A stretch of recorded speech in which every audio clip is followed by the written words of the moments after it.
There's something about snow. It covers the world in silence, hides everything beneath a soft white blanket. But when the storm howls and the cold bites, the real horrors come out.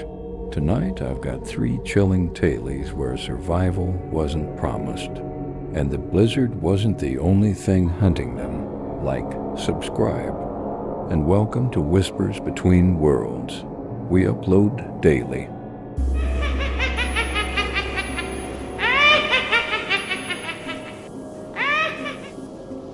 Story 1. The Silo. It was January in North Dakota, and the snow had been falling for nearly 3 straight days. By the 4th, the town of Madsen was buried under nearly 5 feet. Roads were shut down, power lines had snapped under ice weight, and most people hunkered down indoors. But not Roger. Roger was a 62-year-old farmer who lived by himself on a sprawling patch of land with nothing but frozen cornfields and an old grain silo that hadn't been used in a decade. He wasn't the type to panic during storms. He'd seen worse, or so he thought. The snowstorm had knocked out Roger's power early, and his backup generator sputtered out before sunset. Still, he wasn't worried. He had wood for the stove, canned food, whiskey, and a battery-powered radio. But on that second night, something didn't feel right. Around midnight, he heard a soft, deliberate knock at the back door. He stood up from his chair, holding the radio in one hand, flashlight in the other. Nobody used that back door, not even the mailman. Roger opened the curtain. Nothing but blowing snow. But then he saw footprints. Not deep boot tracks either. These were small, bare, and child-sized. He swung the flashlight around and caught a glimpse of something darting past the barn fast.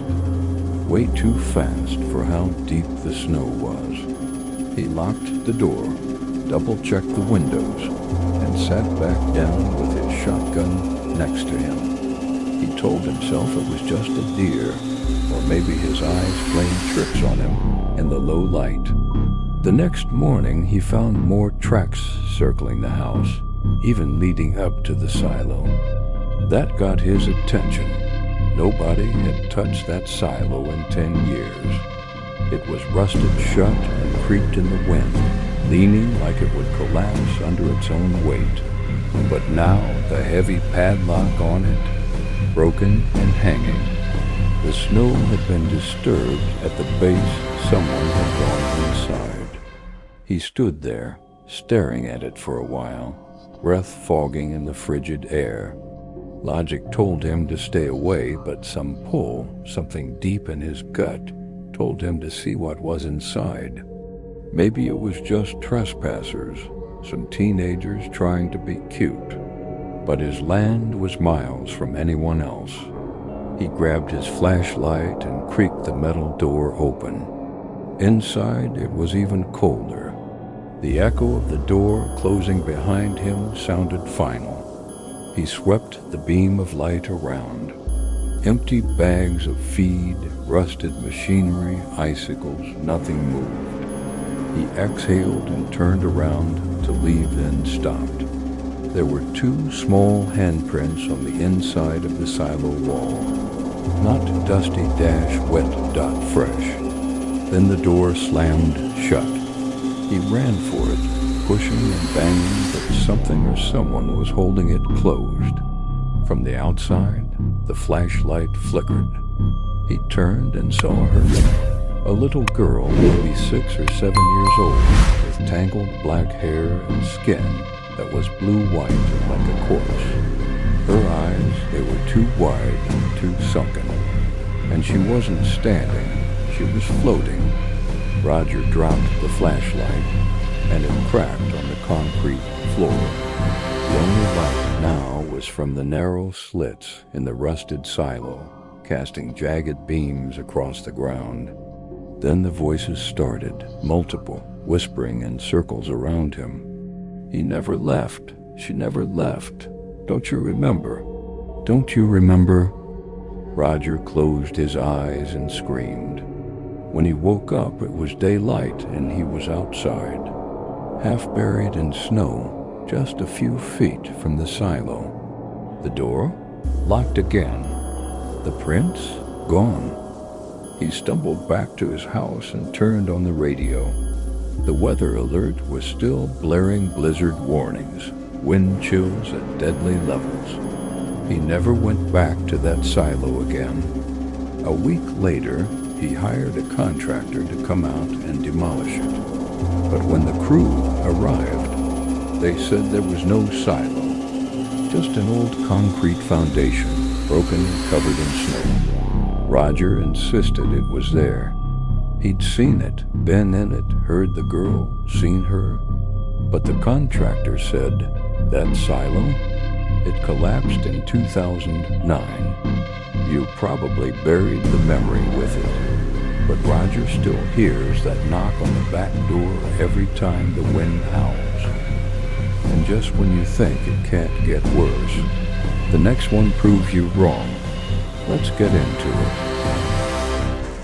Story 2. The Hitchhiker on Highway 191. Blizzards in Montana hit different. It's not just the snow, it's the silence. The way the wind swallows your voice. The way everything turns white until you can't tell sky from ground. And sometimes when you're out there long enough, your thoughts start to twist. At least, that's what I told myself. Until the night I picked her up.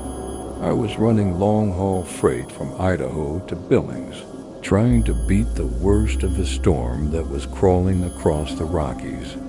I made it past Butte just before the dot shut down the highway. Snow was coming sideways, and visibility was trash, but I figured if I kept the rig slow and steady, I could make it to the next rest stop. That's when I saw her, standing in the middle of the road, arms wrapped around herself, wearing a pale blue coat that looked 2 decades out of style. I slammed on the brakes and skidded halfway past her. I threw the hazard lights on, rolled the window down, and shouted, "You need help?" She didn't say anything, just nodded Dot. I wasn't about to leave someone out there to freeze to death. I popped the passenger door and told her to get in. She moved slow, like someone underwater, and climbed up into the cab without a word. Just sat there, soaking wet, hair stuck to her cheeks. "You okay?" I asked. She didn't look at me, just stared straight ahead and whispered, "You shouldn't be out here." I tried again. "What's your name? Where you headed?" She said nothing else. We rode in silence for the next few miles. The only sounds were the wipers and the heater hissing. I kept glancing at her. Something wasn't right. I offered her a blanket. She didn't move. I turned down the radio. "Look, I can drop you at the next gas station, okay?" That's when she finally turned to face me. Her eyes were gone, just black pits. Skin cracked around her mouth like frostbite. And her smile, God help me, her smile was too wide. The truck jerked as I swerved. When I looked back at the passenger seat, it was empty. I nearly wrecked trying to get control of the wheel. Pulled off onto the shoulder and sat there, heart pounding. I looked around the cab. Nothing. No water on the seat, no footprints. Nothing. I told myself I imagined it. Just the storm messing with my head. Stress, isolation. I even laughed a little until I looked out the windshield. She was standing there, right in front of the truck. I blinked and she was gone. I hit the gas, swerved back onto the highway, and didn't stop until I saw lights in the distance, some old truck stop with 2 pumps and a diner. I burst through the door, pale and shaking. The guy behind the counter took one look at me and said, "You saw her, didn't you?" I said, "Who?" He nodded slowly. "Girl in the blue coat. She died out here back in '91. Got hit by a snowplow during a storm just like this. Since then, drivers say she shows up when the storm's worst, usually around mile marker 228. That's exactly where I picked her up. He poured me a coffee and told me I was lucky. Some drivers don't make it out. He said she doesn't always appear in the cab. Sometimes she lures you off the road. Sometimes she just waits. I stayed there until the storm passed, engine off, eyes wide open.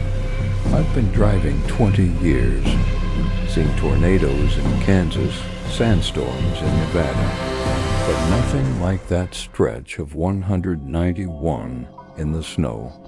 Now, every time a blizzard rolls in and I see that familiar wall of white through the windshield, I slow down, and I pray I don't see her again. All right, let's keep it going because this next story might be the most chilling one yet. Get ready for the final tale. Story 3, The Cabin with No Roads. A few years ago, my cousin Jesse took a seasonal job in northern Minnesota doing wildlife tracking for a conservation project. The gig came with free lodging, a small research cabin deep in the woods, accessible only by snowmobile in the winter. He thought it sounded like a dream, solitude, nature, and no distractions. But he wasn't alone out there. Jesse's job was simple: tag elk and monitor wolf activity. Every evening he recorded his notes, uploaded data, and made a call to the station in Duluth. He'd always been outdoorsy, used to being alone, but after the 3rd week, he started getting visits. The first one came in the middle of the night. A knock on the door. Not the wind, 3 knocks. Rhythmic, deliberate. He grabbed his rifle, opened the door. Nothing. The snow was undisturbed, no prints, not even animal tracks. He chalked it up to the wind, maybe a tree branch, and went back to bed. The next night it happened again. This time, after the knock, he heard footsteps around the cabin. Crunching, slow circling. He flicked on the floodlights again. Nothing. But his heart was racing. By the 4th night, he was too scared to sleep. The knocks had become more frequent, and now he heard whispering just outside the windows. He radioed into Duluth, asked if anyone else was nearby. They said no. He was the only tracker assigned to that zone. Closest cabin was 20 miles south. That night, a blizzard swept in whiteout conditions, snow pounding the roof, wind howling like it was alive. Jesse sat up, shotgun across his lap, trying to rationalize it all. Then his power went out. The silence that followed was worse than the storm. The only sound was the old fireplace crackling. Then he saw movement outside the window, a shadow. No flashlight, no lantern, just a shape, standing perfectly still in the snow. He moved closer to the window, heart hammering. As lightning flashed, he saw it clearly. A man with no face. Just smooth, pale skin, no eyes, no mouth. But it was looking at him, he could feel it. Jesse stumbled back, slammed the shutters, and stayed up until sunrise. When morning came, he stepped outside. No tracks. Not a single sign anyone had been there. He contacted his supervisor and told him he was done. They thought he was losing it from isolation, but Jesse knew what he saw. Before he left, he walked behind the cabin. He'd never gone that way before due to the slope and snow drifts. About 30 yards out, buried in the snow, he found a rusted doorframe. Not to a house, to a basement. Stairs leading down, choked with ice and mud. He didn't go in. He grabbed his gear, left on the snowmobile, and never looked back. A few months later, he looked up old property maps. That research cabin?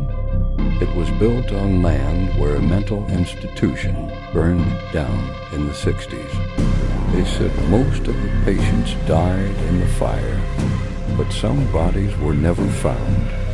That basement? It wasn't part of the cabin. It was part of the original asylum. Snow doesn't just bury the roads.